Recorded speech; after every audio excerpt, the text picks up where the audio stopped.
What's up, running fans, jumping fans, throwing fans, all around athletics fans? Welcome to Talking in Ovals. I'm not trying to do a catchphrase this week, Dave, because they have sucked the last 2 weeks. It's not happening.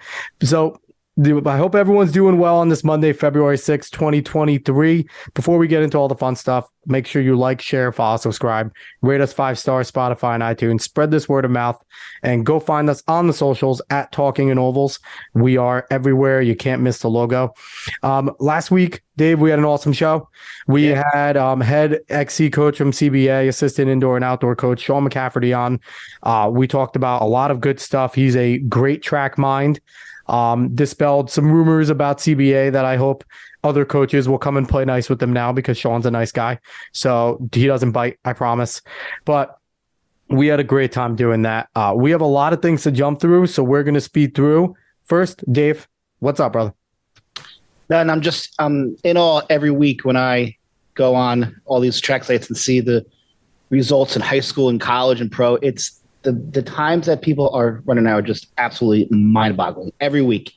And just to see all these new great track places, like how they redid the track in Boston, like that these kids and adults and women and men have so many great places now to run and train. I just wish that we can get more of these things for the outdoor season like we have for the indoor season, to give everyone here a chance to stay here in America and just run fast. The New Balance Grand Prix was lots of fun. And like you said, the results from high school are insane. Like, it kind of blurs the lines right now of college and high school results. It really does.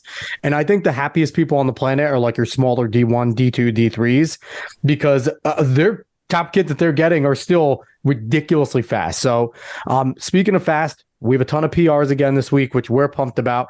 Keep on sending them to us. We're going to start off with the big congratulations, Manchester Township High School. Coach Griff over there winning back-to-back Group 2 sectional championships. Nick Alfredo with a monster triple in the 16, 832, getting second, and third, 418, 159, and 938.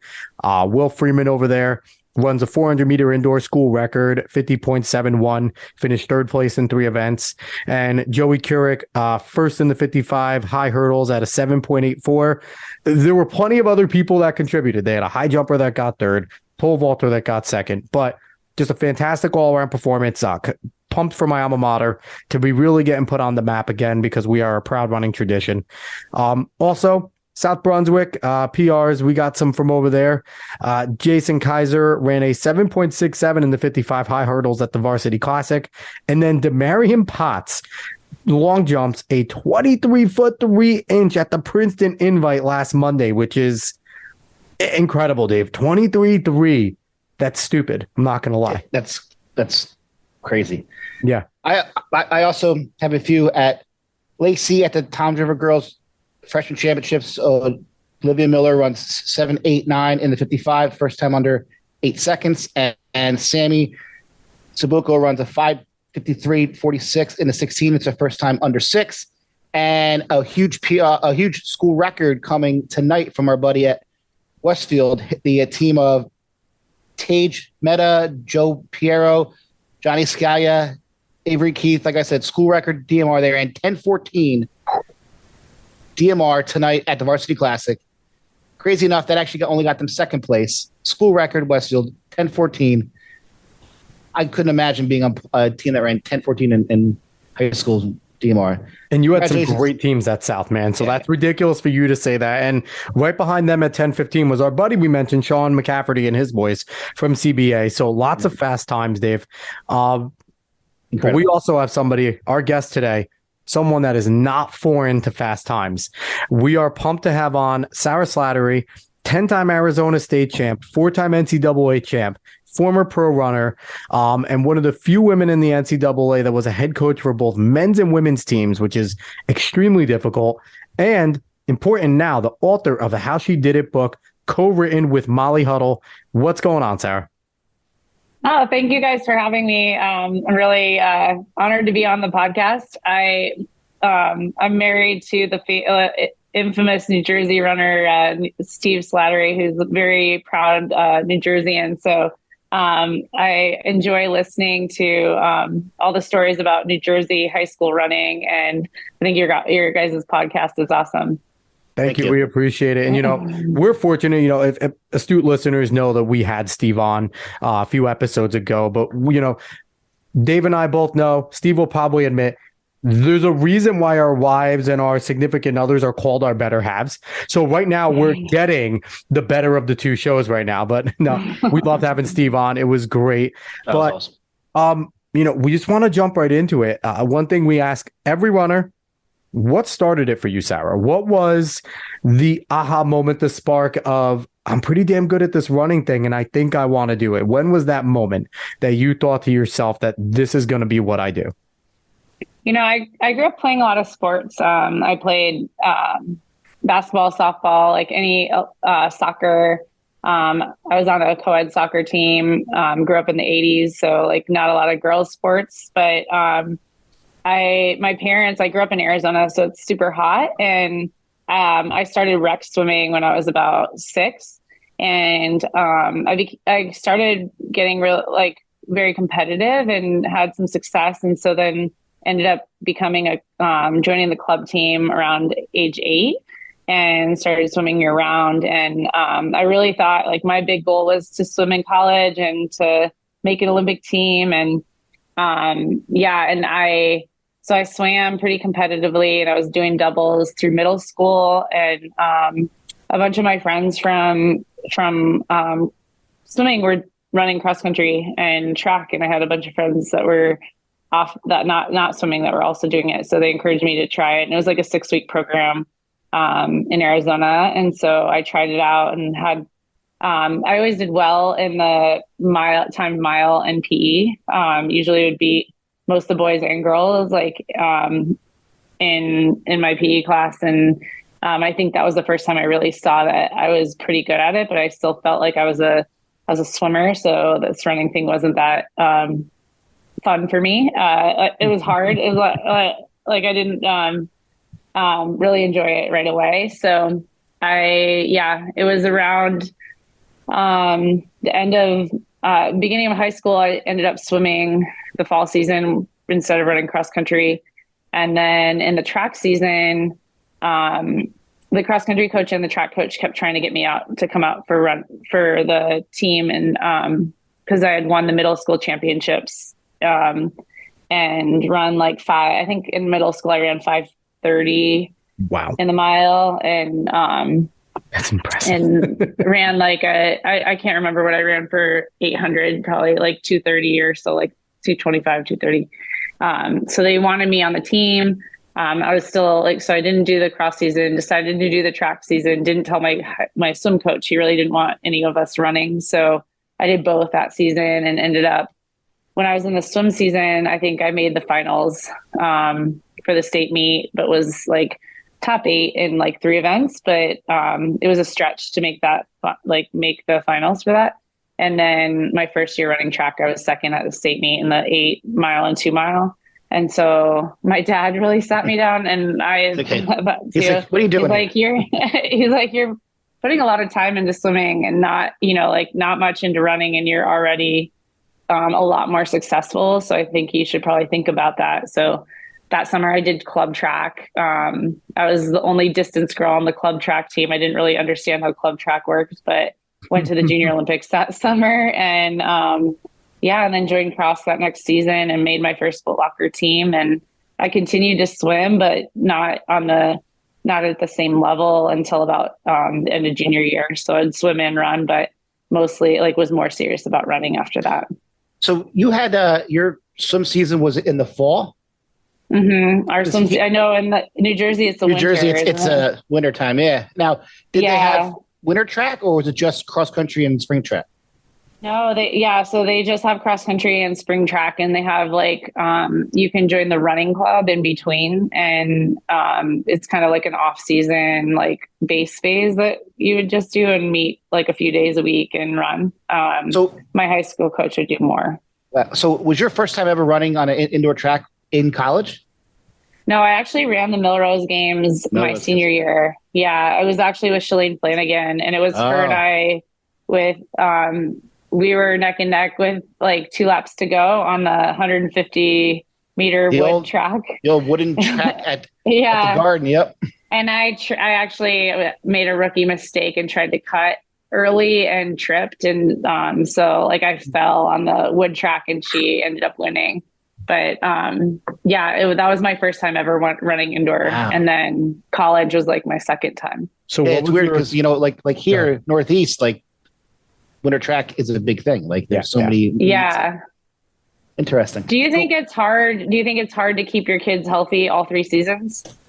Not as much now because the facilities are so much better now. Yeah. But when it was like when running it on was gym like floors and stuff like 160 that? meter tracks, or Yeah. you're running on like rubber, but it's not track rubber. Yes, I definitely felt that it's harder. But I feel like so many coaches now, it's just the way of life here. Like so you don't run. A lot of coaches won't run nearly as many meets during the indoor season Mhm. because it's still cross country and spring track are still the the main events, but it's definitely gotten a lot bigger, and with everything just improving, shoes, spikes, tracks, it definitely seems like there's less injuries now. But we used to get a lot of kids that would be kind of burnt out by the end of a spring track when they would go all out fall, all out winter, all out spring. Mhm. I have to ask this. So from someone that didn't run a lot of indoor outside of, Milrose and everything, do you remember the experience of trying to breathe in your first indoor meet? Because I always, told, my seniors told me when my first indoor, and I told some people when I was over at Marist College, I coached for a little, I was thankful enough that my coach brought me back, and we had some kids that came from like California and Florida, and they're just like, what is this indoor thing? And I would just flat out say to them, like, just run. Don't worry about breathing. Don't actually try, because then it's going to suck. Like, do you remember what that felt like the burning in the first time, like that burning in your chest from an indoor race? I didn't really feel the burning while I was racing. It was always like the hack afterwards. Like you would have like that throat burn and like cough. And we often at Colorado, like our rust buster was at 7,000 feet at the Air Force Academy, and it was brutal. Like that, you're up at altitude in the dry air in an indoor facility. Like it would be awful. And then as a coach, like when I was coaching, I would always bring Jolly Ranchers for after the races, and the athletes were like, "What's that for?" And I was like, "Just wait, like you'll find out." So they'd all be excited about the Jolly Ranchers, but it really did like coat your throat, so you don't have that hack. So you're in high school. What was it like the first time going to Foot Lockers? Like, and that's the first time you actually met Steve too, right? Was that Foot Locker? Was that your senior year? So it was my sophomore year. I made it Steve's senior year. And that was the first time we had met. We became friends with, I think that weekend I hung out with Ian Hahn and Steve and a couple of the girls. Like we ended up doing a bunch of stuff together, like going to like different things in the hotels and getting ice cream and different treats. But it was, I made a lot of friends. It was eye-opening. Like I didn't have any experience. I had done the Junior Olympics that summer, but it wasn't super competitive. So it was like a different level, and just kind of knowing like what I needed to do to like step up. I ended up finishing, it was the first year they had it in Florida, and it was super rainy and muddy, and I'm not a mudder. So I'm more of a track style runner. So it was for me. I ended up like 17th, and I remember it just motivated me to want to be better. And so, and it was also like, wow, these girls are really good. Like, this is the next thing I need to do. Like, kind of like I was serious, but like I knew there was things I could do to be a little bit better as an athlete. So it helped me kind of push me along to want to keep improving and be at the tops. And then it was also really fun to get to meet other athletes that from around the country. And it was mind blowing that they flew you out there and gave you all these things and got to stay in a hotel. Like I didn't come from like a really wealthy family. So like my parents weren't even able to like come out to the meet with me. So I was kind of there on my own. And it was just really, yeah, eye-opening and exciting. And it really kind of made me realize like I wanted to focus on this and be good at what I would be good and put the time into what I needed to do to be the best. So awesome. Obviously you had some like good memories from like your high school time and thing like that. Go into memory lane a little and just recall for us like some of those other memories, some of the ones you haven't mentioned, like go through your career in your head a little bit, and just kind of give us a few memories and moments that you really want to highlight that maybe you haven't thought of in a few years, or, and maybe as a coach, it's different because you did coach. When you're coaching, you kind of bring them all back, right? To give examples to your athletes of things that you used to do, but kind of recount some memories, some of your favorite times from running in your career. Yeah. So I think some of the best memories, like my freshman year, we won the first NCAA championship for Colorado.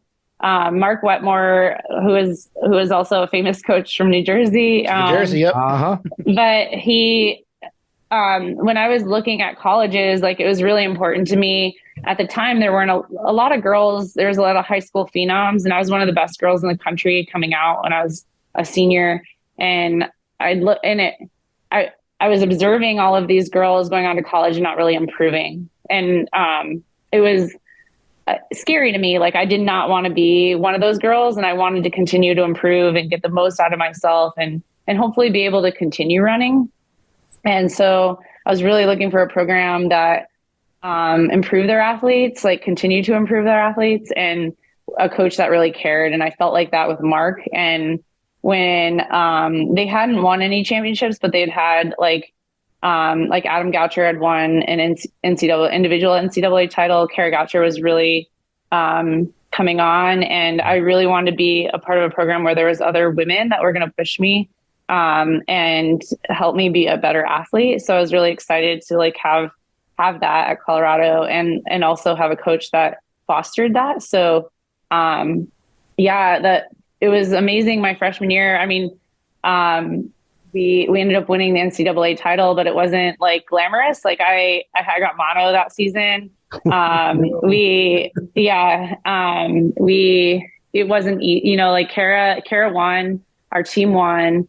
I had mono and I wasn't really sure if I was going to run that season. And I ended up convincing Mark that I really wanted to run so bad because I knew we had a great team. And so I ended up 8th with mono my freshman year.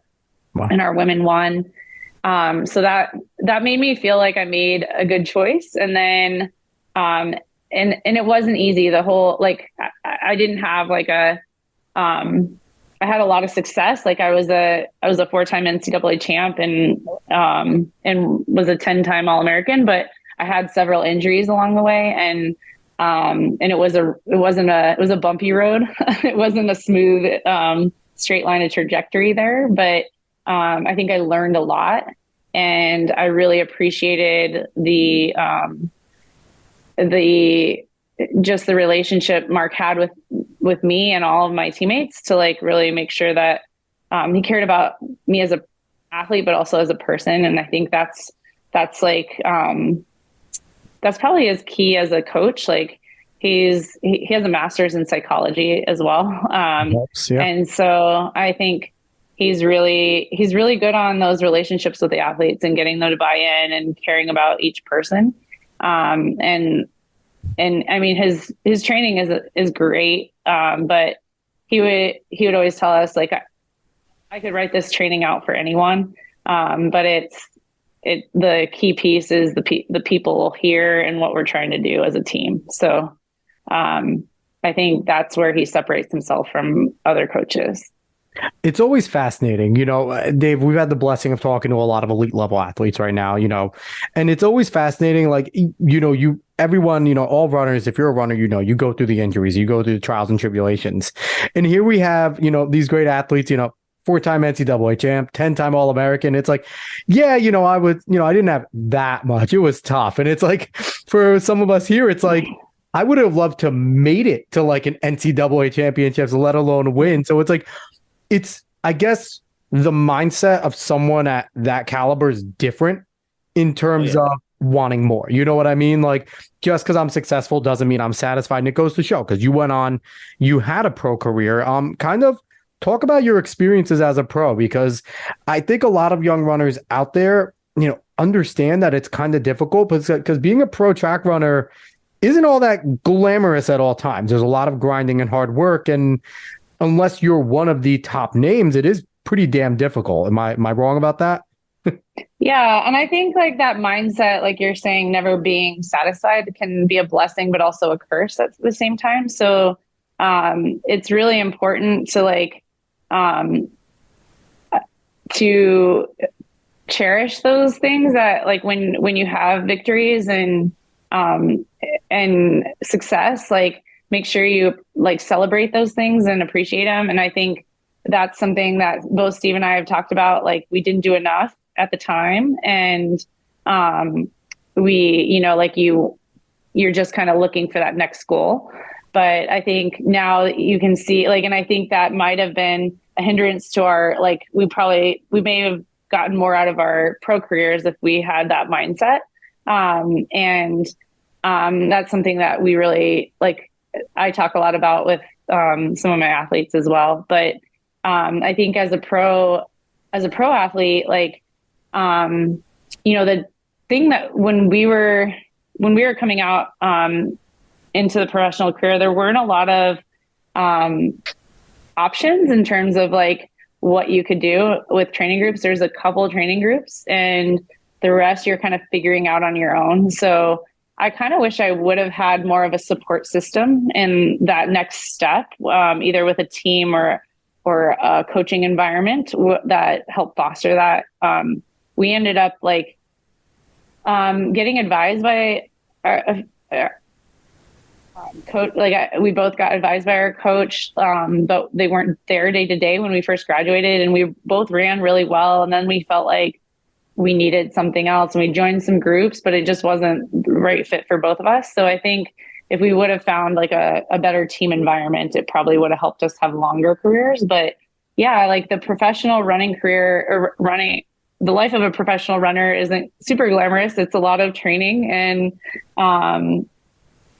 not to, like I think often you're like a small business, you're an independent contractor. So you're figuring out your contracts, you're doing your own travel. You figure out where you want to spend your money in terms of like resources. You're not a college athlete anymore where you get, like a team doctor, a sports psychologist, like physical therapy, all those things. Yes. Someone that does your travel, and you just show up. So you have to figure out all those things. And so that's a learning process. And then now, like, we didn't even have this when we were athletes, but like social media was just coming on when I was graduating college. Like, they just started Facebook. And so we didn't have the job of the social media part of it as well, which I think it can be a great resource because fans can get to know you better as a person. Yeah. And you can be your biggest advocate, but it can also be hard too, I'm sure, in terms of like creating your brand and keeping up with those things all the time. And maybe you don't want to have everyone knowing everything about you. So It's figuring out that balance with that. But social media is a big part of being an athlete now. We see Sha'Carri Richardson. I think she's an incredible talent, but I just think like that drive of social media and the kind of building her brand and wanting to like be acknowledged more, it's kind of, I think, hurting her a little bit because, man, she's so freaking fast. Like, just stop listening to everyone. Like, don't read all the replies. Like, that's one thing I would just like, if I'm Sha'Carri's coach or friend, just be like, focus on running. You can be one of the all-time great female sprinters ever. Hide the comments. Hide them all. Like, but and you talked about how you think you would have had longevity. Like, your PRs are no slouch, especially like your 10K sub 32 in the 10K. For the 5K 15:08. Like, incredibly fast for what you had. So you just think that you maybe could have had a little bit better time if you would have had what we have now, where we have, like, over here in New York, New Jersey, we have NJNY Running Club, Empire, Garden State. Like, we have a whole bunch of these clubs, the Brook Beasts out west. Like, Yeah. you just think that you would have definitely had if you would have had more of a cohesive group, it would have helped you. I think just having, someone advise you day to day and help you through those things, like, it's just helps you not overthink or overlook things, and just gives you a better perspective. Sometimes you're too involved in it to like be able to make good decisions for yourself. So you need someone outside of there to like help guide you through that. So we just didn't have options for that at the time. And so I think that would have helped. In hindsight, it would have helped a lot, but you just do the best that you had. I think the reason I say that is like my PRs were run the first 2 years out of college. And then I kind of struggled with injury and overtraining, and a lot of that overtraining and not recovering, I think was my fault as well. I just wanted to push the boundaries. So that's where I felt like if I would have had someone like advise me and just keep building slowly, it would have been a lot better. But I just, you want to be the best. So you kind of put like, I was someone that would always cross over the edge. And we can all say, like, post-college, you're still not a real person yet, right? Like, you just went through 4 years of not having any real responsibility. You thought you were an adult, but you really weren't doing anything. And now you're out and you're 23, 24, and you really haven't gone through anything yet. So, traveling all over the world. Yeah. And you're coming out, and it's like a blessing, right? Because you guys are coming out in the best shapes of your lives. So that's why within those first 2 years, you were able to do it. Now, I want to jump into our next topic because I'm extremely interested about this. Oh, very excited. You, along with another great American female distance runner, Molly Huddle, co-wrote a book, How She Did It, where you talk to some of the greatest female runners around the world and kind of jumped into the perspective of a female runner, not just, and their stories. What was the inspiration that you guys got for writing this book? Kind of give us more of a synopsis, because I don't think I gave it justice. Give us a little more of a synopsis of what to expect if you pick it up, which everyone should go out and pick up this book.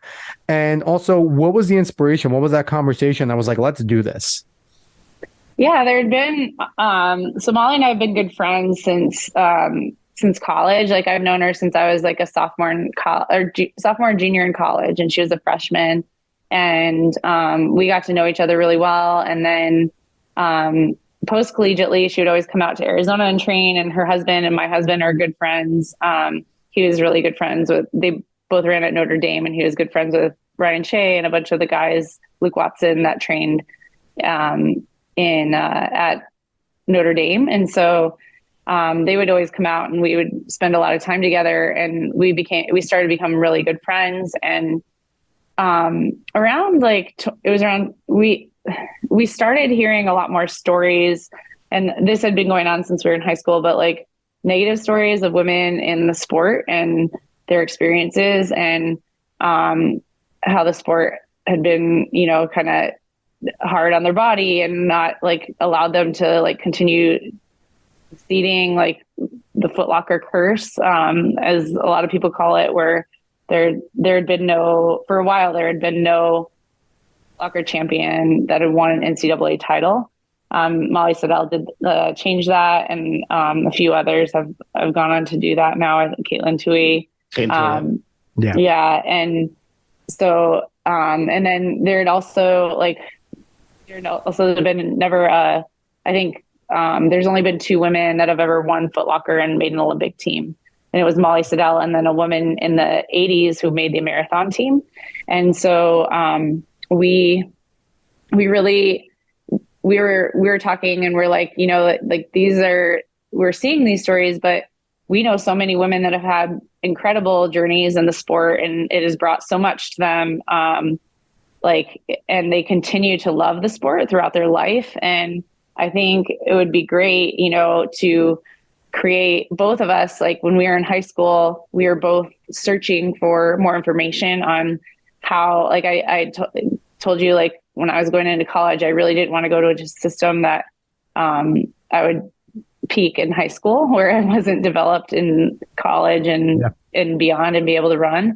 And so I think like I was always looking like, why is that happening? Like, are there things that I can do to prevent that? Like, what are these key like things that are missing? And so we were like, we need to write a book on all the things about like the key pieces that you need as an athlete to be successful. So like nutrition, psychology, sports psychology, physiology, your hormone health.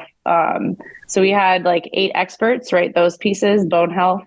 And then the second, so it's kind of like a recipe book for having longevity in the sport and being healthy. And then the second half is the women and the women in our sport that have gone on to have successful careers at the high school, college, and post-collegiate level, and what they, and most of those women, like their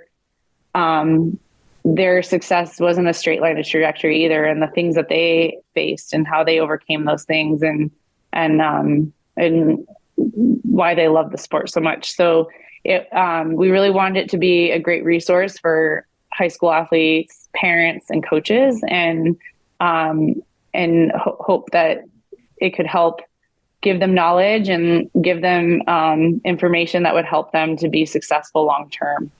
Wow. Now the list of athletes that you have is amazing. How did you go about contacting all these people, or was it kind of like you got one and then someone else said that they would like, did it kind of snowball, or did you guys really have to go out there and like pick and choose? Honestly, Dave, do that research to help us so we can get all those ladies too.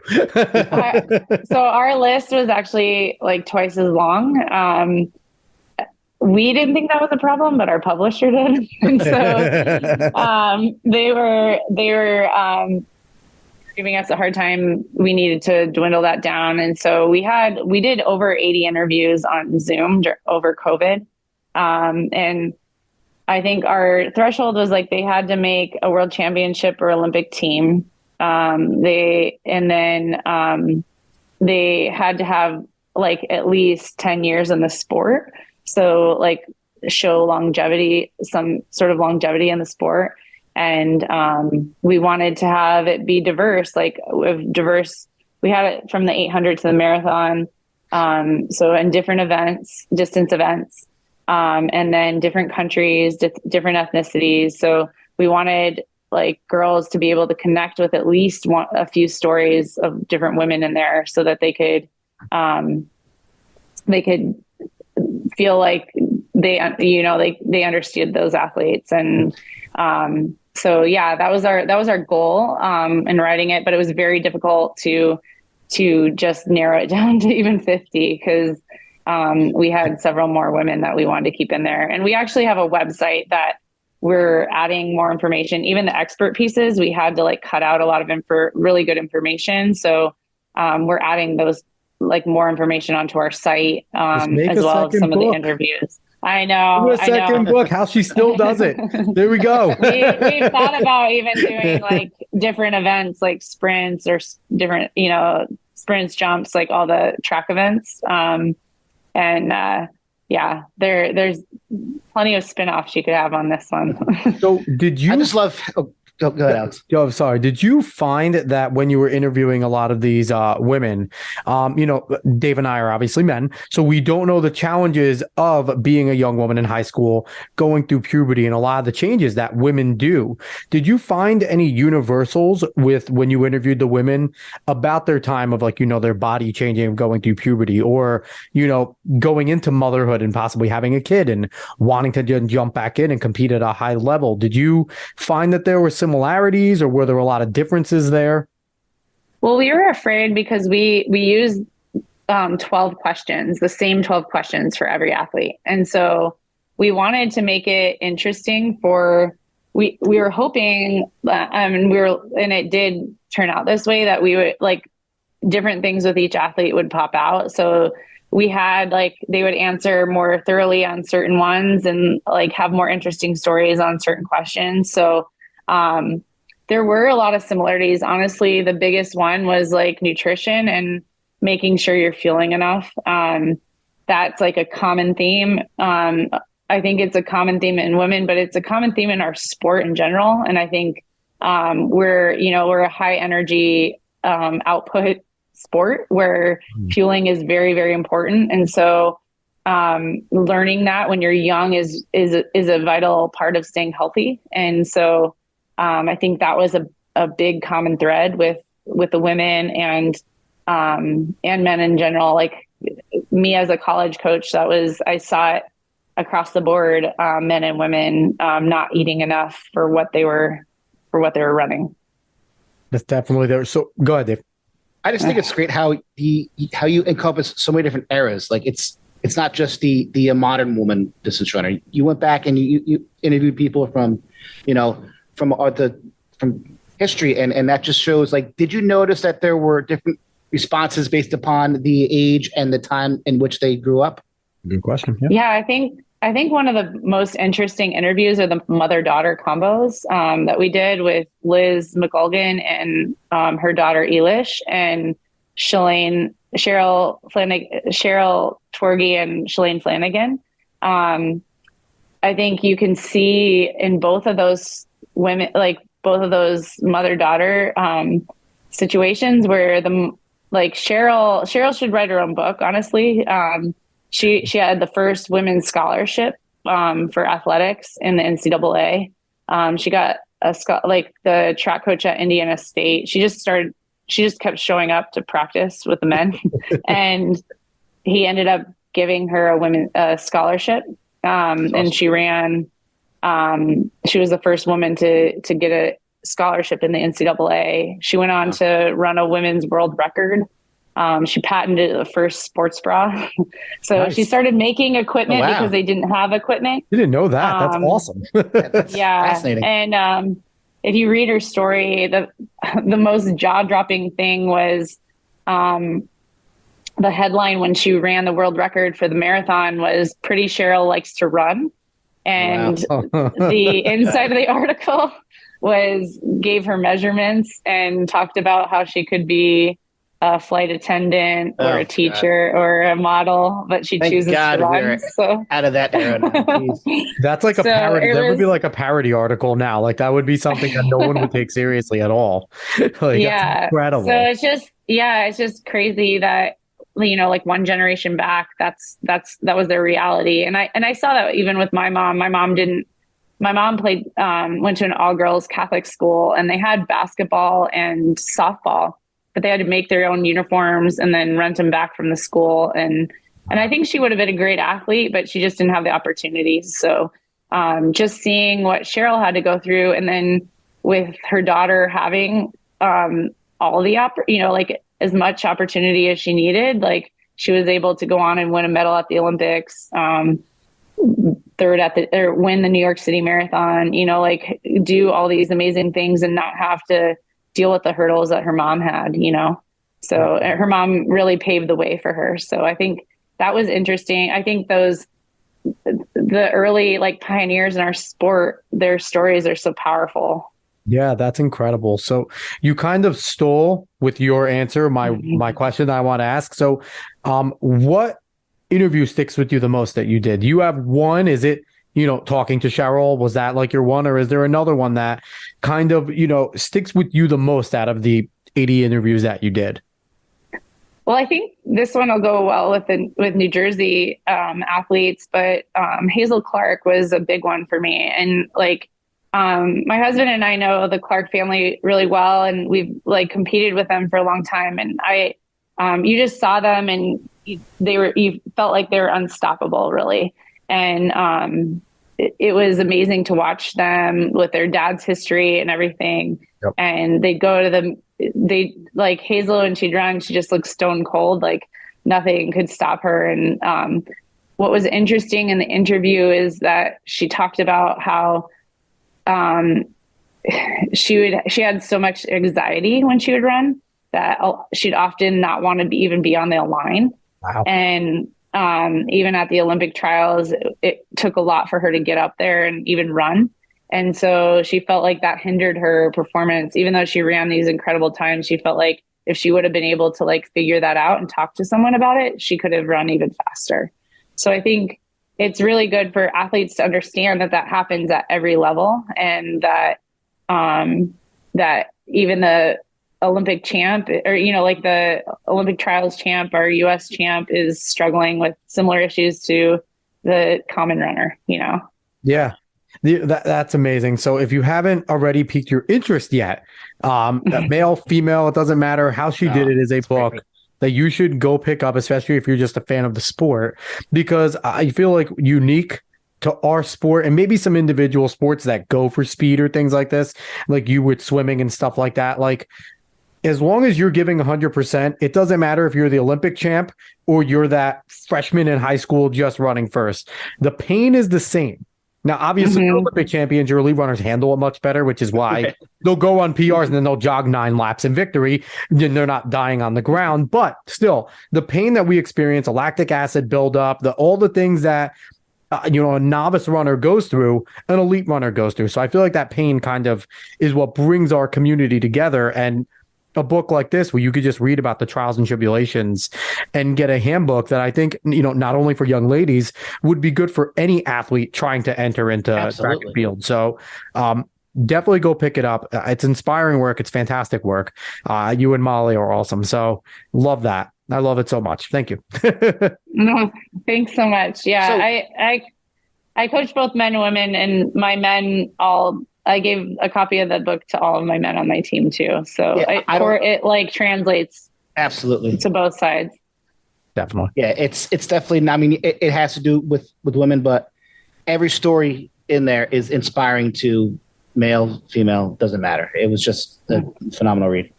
So we wanted to get into next. Where do you see the state of the American women's distance running at this point? Like, I feel like some of the, like, Molly's great, you were great, but there's a new torch that's being passed to some of these, like your Caitlin Tuohy's and stuff. How do you think the women are doing now in the distance running, and are there any young talent out there that you think that you expect really big things from? I think women's distance running is so exciting right now. I think we're taking, like, it's almost growing exponentially in terms of like the times that they're running and the talent that we have now. I think part of that is women's running is so young. Like, as you could see on the timeline in our book, like, like they weren't, most of we weren't in equal events really on the Olympic level until 2008 when they added the steeplechase. And so, crazy. And the NCAA, like, same thing. Like, it's, I think it was 2000 when we started having equal events. So it's, and coaches are learning how to coach them, like coach the women just as well as the men. And so we're getting girls that are having longer careers and better performances. There's more, we're seeing women run into their late 40s with, like, Sarah Hall. Edna Kippelgott just got crowned the Boston Marathon with the drug accusations recently. So it's crazy. Like, when I was retiring, if you were running to your early 30s, that was big. Now it's, 40s is like the new 30s, and you're seeing women continue to improve in the sport. So get stronger and stronger. And you're seeing, like, and I think that's important with these young girls that are getting into the sport, to understand that taking care of your body early on is really, really important so that you can have these long careers. And even if you're not going to have the long career, if you want to be able to run the rest of your life and have a healthy lifestyle. So I think it's exciting. I think the NCAA times have improved so much. Like, making it to the NCAA championships is so much deeper now and faster than it was 10 years ago. The professional times, like, the women trials qualifiers, like it's moved, like I think it's 6 or 7 minutes faster than it was 4 years ago. And we already have 100 qualifiers. So we're getting a lot more depth, and we're seeing women stay in the sport longer, and how, I think it's very inspiring. I think too, another thing we're seeing is I feel like, and I'm guilty of this when I was younger too. Like I think a lot of guys are so focused on, what the men's thresholds are, right? Like break 5 minutes, the sub 4:30 and things like that.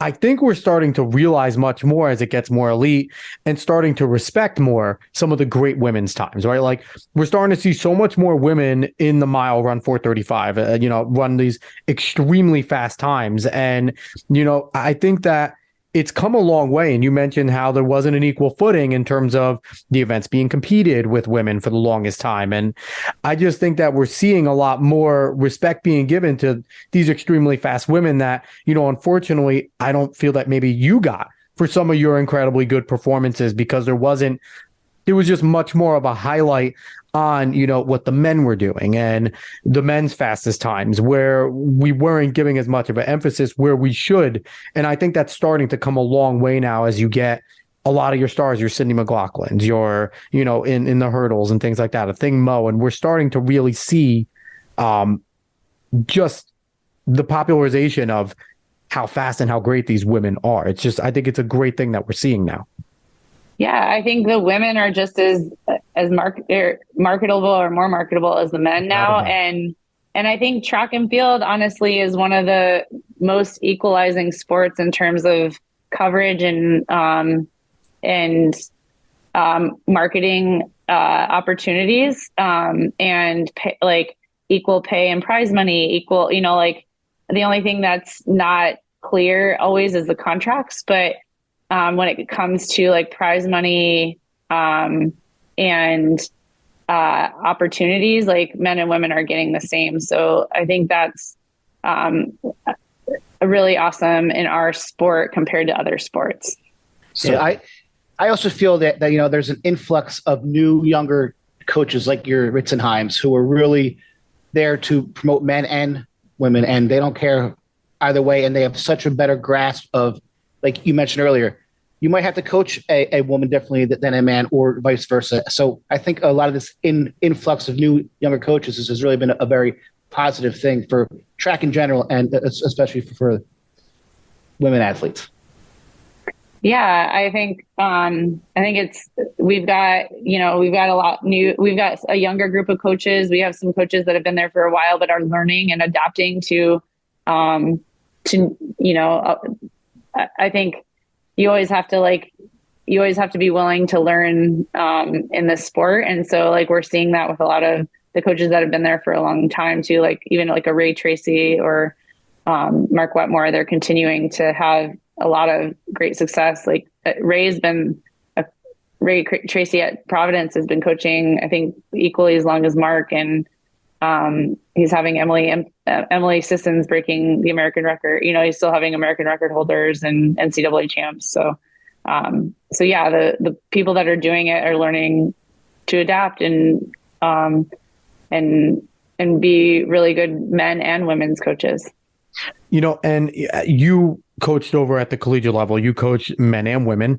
I coached for a little bit over here at Marist, and I do notice that, maybe you did as well, there aren't as many female coaches. It's still a very male dominated area with the coaches. Now, why do you think that is? Are there not as many women that are interested in jumping into coaching at that level, and even at the high school level? It's a lot of guys, it's less women. So, and we see like, women's basketball, there's a ton of successful women's coaches and things like that, and all around the sports world.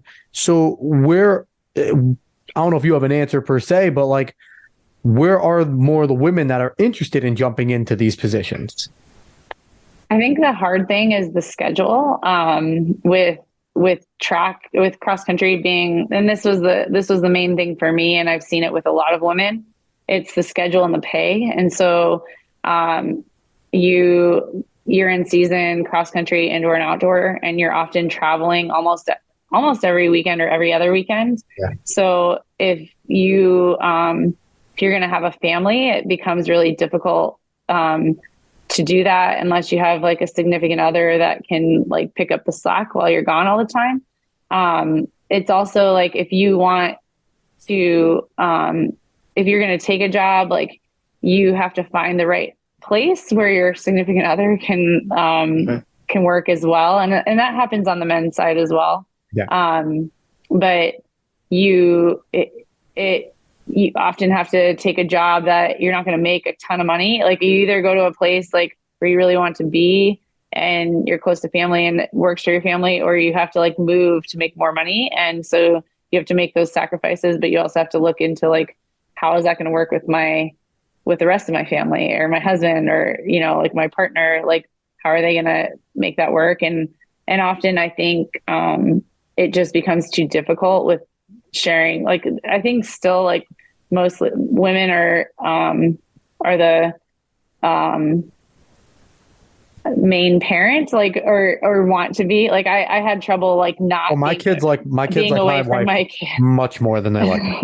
It's just, and that's honestly, not always the case, but it's really difficult. It's really, really difficult. And so what I saw is I was missing more events. I was missing my kids' events for my athletes' events, and that just started eating at me.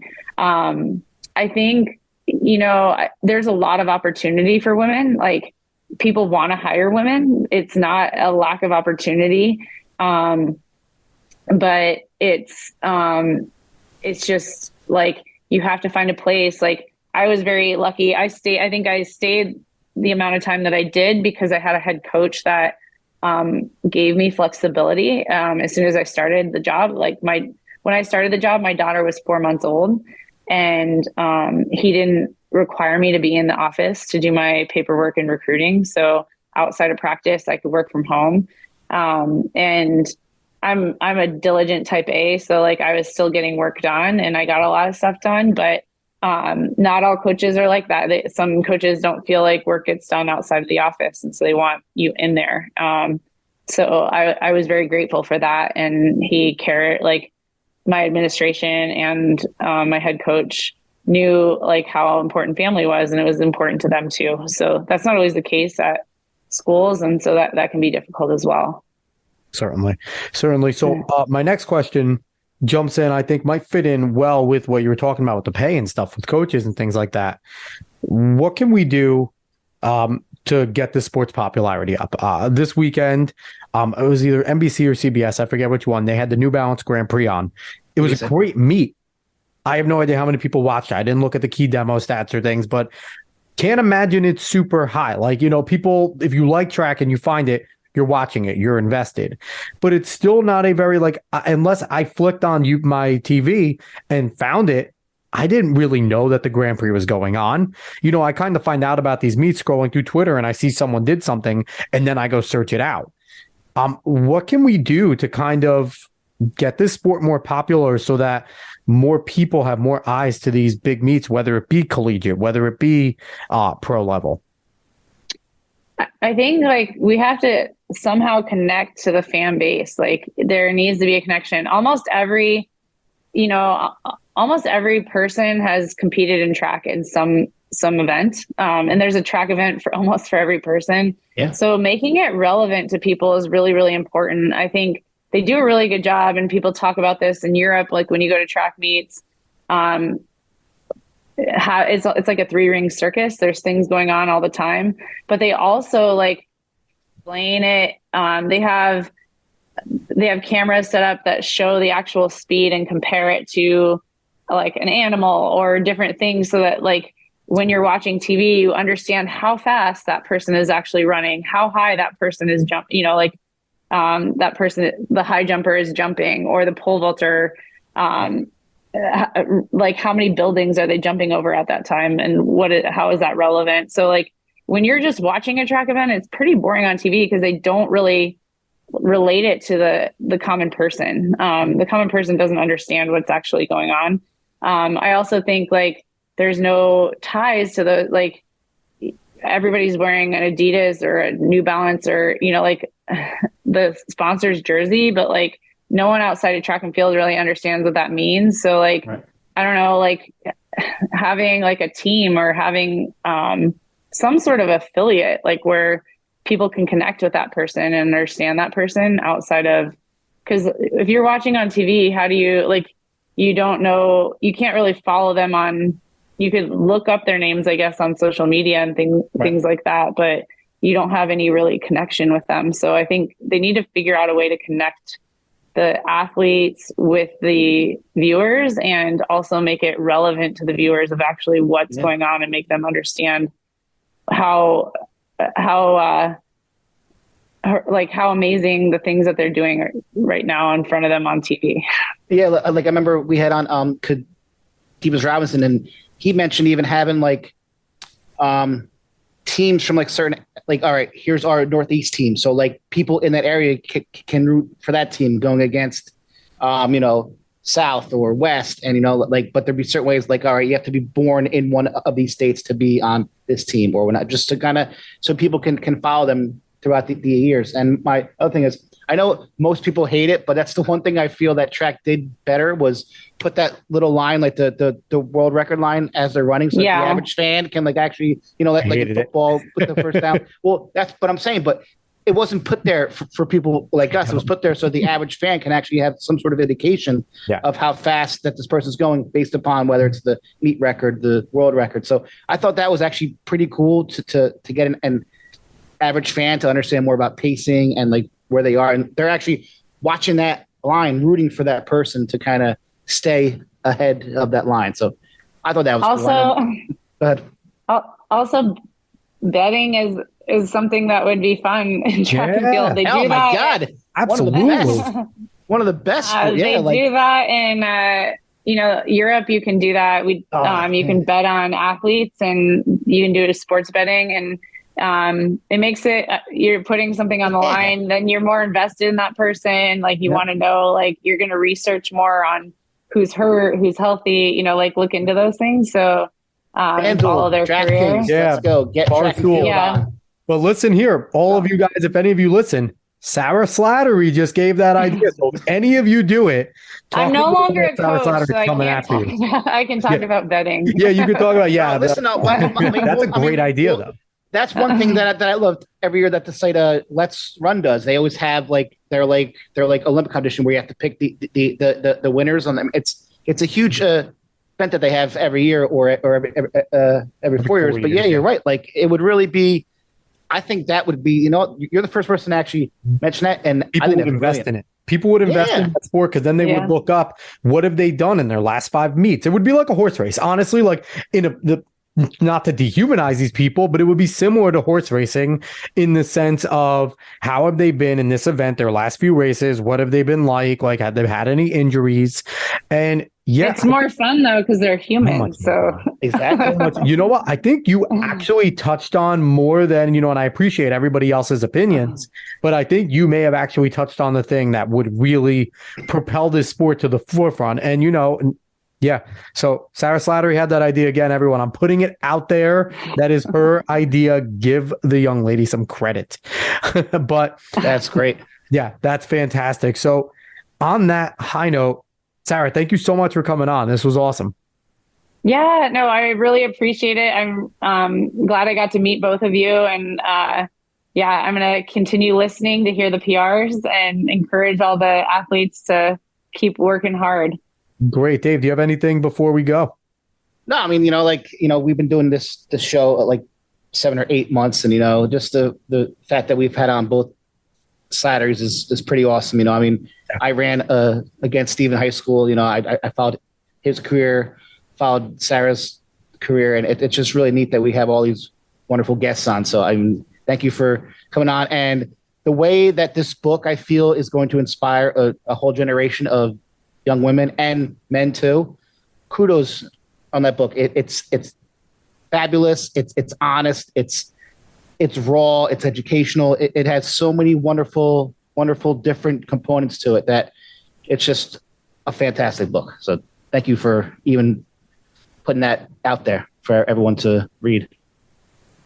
No, thank you so much. That was our goal is really to help those younger athletes continue to love the sport and be in it for a long time. Fantastic. All right. So once again, she's Sara Slattery, a former pro runner, extremely successful NCAA, 4-time NCAA champion, 10-time All-American, like you heard her say. And the thing that she's done now, as we have alluded to give back to the sport, co-authored a book with Molly Huddle, how she did it. Great for athletes, coaches alike, probably to pick up too, to learn how to coach a little bit better when they heard some of these trials and tribulations. So everybody go pick it up. We will be back again next week. Again, like, share, follow, subscribe, rate us 5 stars, spread this word of mouth. Go find us on the socials. We appreciate everyone for listening. See you all next week.